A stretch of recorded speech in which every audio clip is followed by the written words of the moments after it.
Hello! In this video, we are going to prove the following theorem. In a metric space, the union of any collection of open sets is an open set. So first, let's remind ourselves of the definition of an open set in a metric space. Well, here's the definition we're using.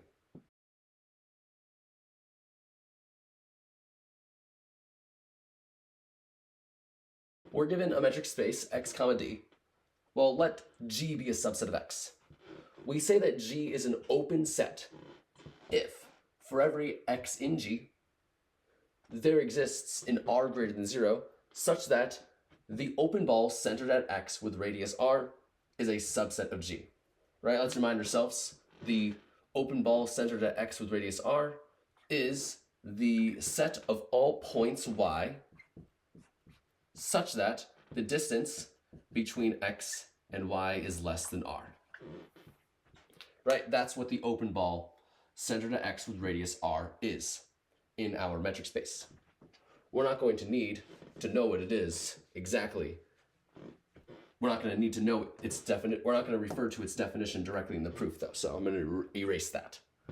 So now let's get into proving this theorem. To start out the proof, let's first give ourselves a collection of open sets in our metric space. I'll call that collection A. Well, since every element of A is an open set, and every open set is a subset of X, well, every element of A is a subset of X. So, when we union a bunch of subsets of X together, the result is still a subset of X. So certainly the union of A is a subset of X.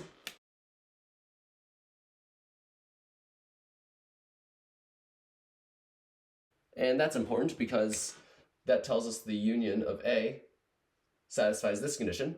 So to show that the union of A is an open set, we want to show for every X in the union of A, there exists an R greater than 0 such that the open ball centered at X with radius R is a subset of the union of A.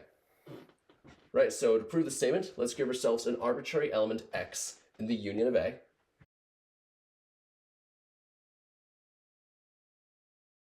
Well then, this means that X is an element of some set in A.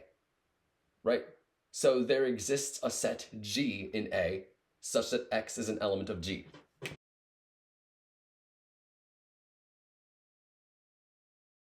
Now, every element of A is an open set, so G is an open set. And since G is an open set, well, what does that mean? It means for every X in G, there exists an R greater than 0 such that S of X comma R is a subset of G. Right? So this statement works for every X in G. So in particular, it must work for this X that we have in our proof. Therefore, there exists an R greater than 0 such that S of X comma R is a subset of G.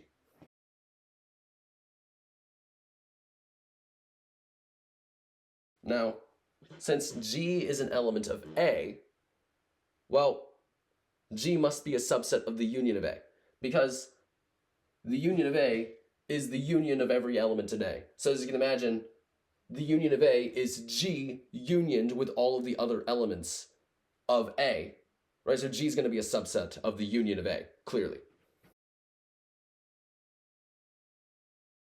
So what we see here is S of X comma R is a subset of G, and G is a subset of the union of A. Therefore, S of X comma R is a subset of the union of A. And that's it. Putting this all together now, we have shown, given any element X in the union of A, there exists an R greater than 0, such that S of X comma R is a subset of the union of A. So we have proven precisely this statement, which proves that the union of A is an open set. And so this completes the proof. And so yeah, that's pretty much it for this video.